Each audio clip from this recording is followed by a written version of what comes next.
Hi, my name's Julian Ribera and I want to take a few minutes to share with you something of our vision for our work here in Brighton. Now I lead a small church on a large housing estate, New Life Church in Moulsecoomb. That is a housing estate on the northeast edge of Brighton. 10,000 people where we are.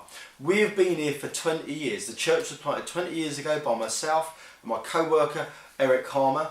We was employed by the FIEC to plant the church, and FIEC was very much involved for the first 10 years. People like Mike Stringer being involved in the support team, and us being not only involved in church planting but involved with FIEC, involved in helping develop outreach strategies, church planting and that kind of thing. So my history of FIEC is pretty rich, and FIEC have invested a lot in the work here in Moulsecoomb.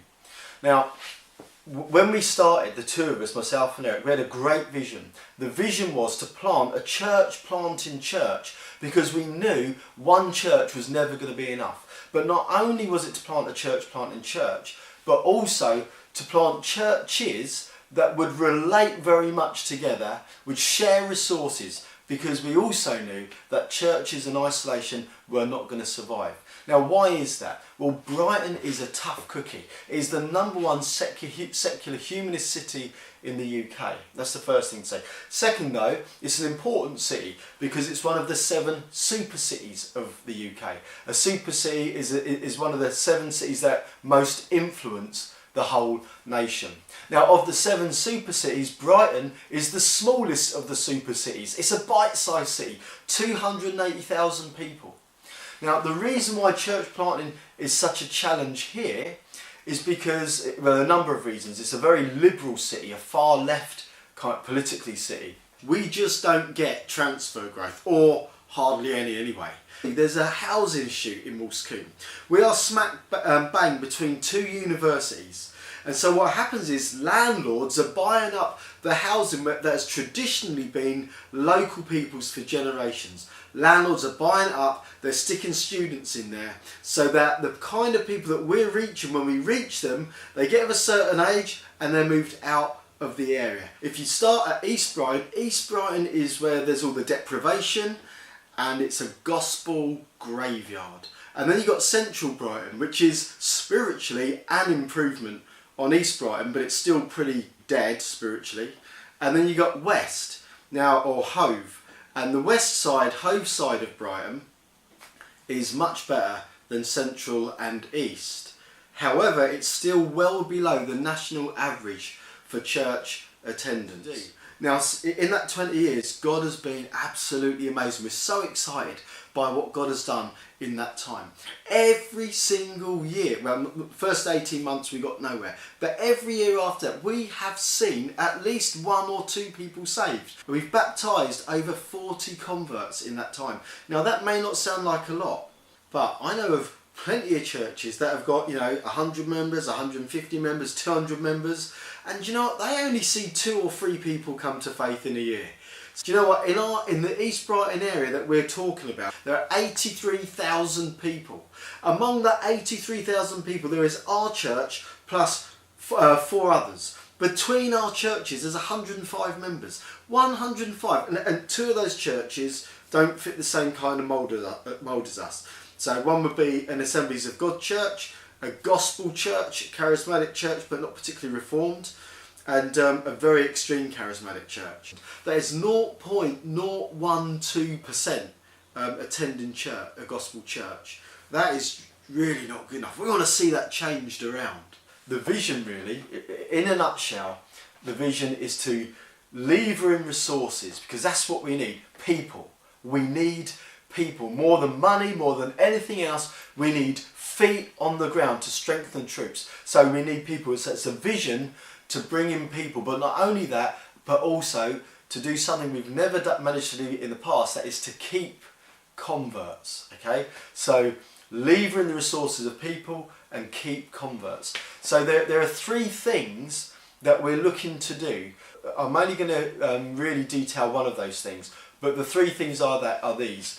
Number 1, continue to develop a ministry we've been working on in our own church, which really helps the whole church to be mobilised in connecting with people, with their friends, neighbours, people at the school gates, to connect with people in a meaningful way in order to build bridges for the gospel to be communicated across. So to develop that ministry, okay, now we've been developing it in our own church. What I want to do is to develop it with the other churches in East Brighton, because they are low cost and it's an effective ministry, okay, and that will help all of their people in their church to get connected and to be able to communicate the gospel. So that's one thing, and we're working on that at the moment. The other thing is, our churches, we've come to terms with the fact that if we're going to keep people, we're going to have to move out of our area. So we're going to relocate to an area of East Brighton that is not stuck in the middle of a ghetto like we are now. We're going to relocate to the edge of where we are, which is on a main road, which opens us up to a much wider catchment area. So far we've got, at the moment, 10,000 people in Moulsecoombe. This catchment area opens us up to about 50,000 people easily. Okay, so it's a lot of people where we're looking to go. But also it's more of a mixed tenure, so people will have control of their housing more where we are, and hopefully we'll win people that will be able to stay, and we'll be able to gain traction and grow there. But the other thing, and this is where you come in, that I would really like to do is to develop two what you might call resource groups. Now what they are is, I want one here in the UK, a group of men who will be made up of professionals and of experts in particular fields who are well networked, who will form a group and help me to bring in expertise and help and support. So if we need a bit of publicity, people that can connect me to people that will help us to get publicity done within a price that we can manage, because we're strapped for cash. So that kind of thing, experts that can help us work things out, how best to set up various organisations and things like that. We need to get control of some housing.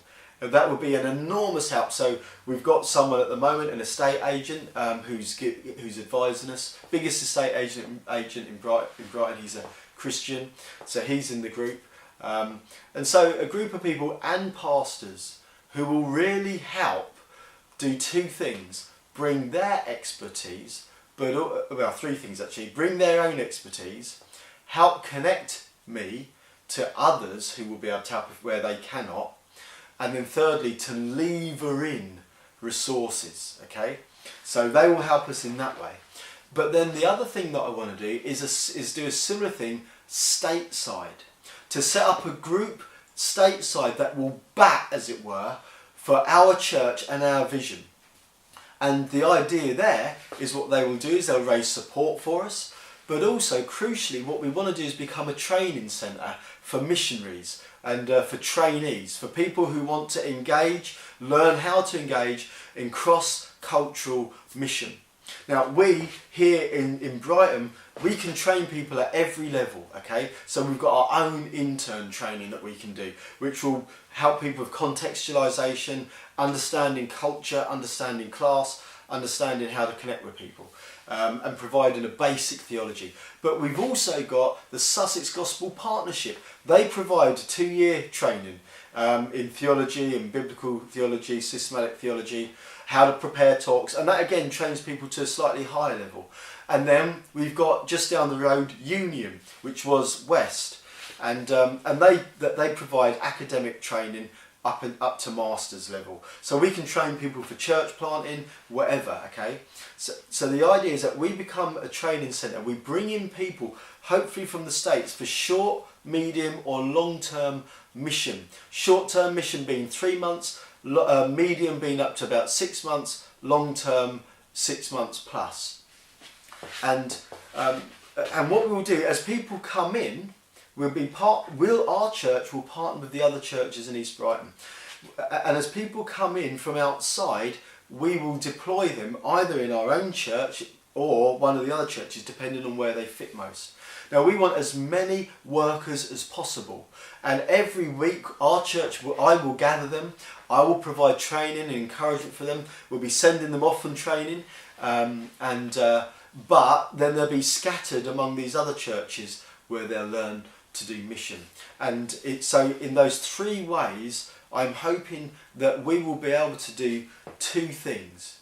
Okay, number one, strengthen all three churches in Brighton, and number two, as the churches are strengthened, for us to be able to work together to begin to plant more churches. So to strengthen and grow, I should have said, and then eventually to begin to plant. The fact is this: it is not going to happen without people. We need people. We need people who are going to come and help us engage in mission, help strengthen the churches, and help the church to realise its vision. Well, thank you so much for listening. Any questions, contact me, jribera.nlc@gmail.com.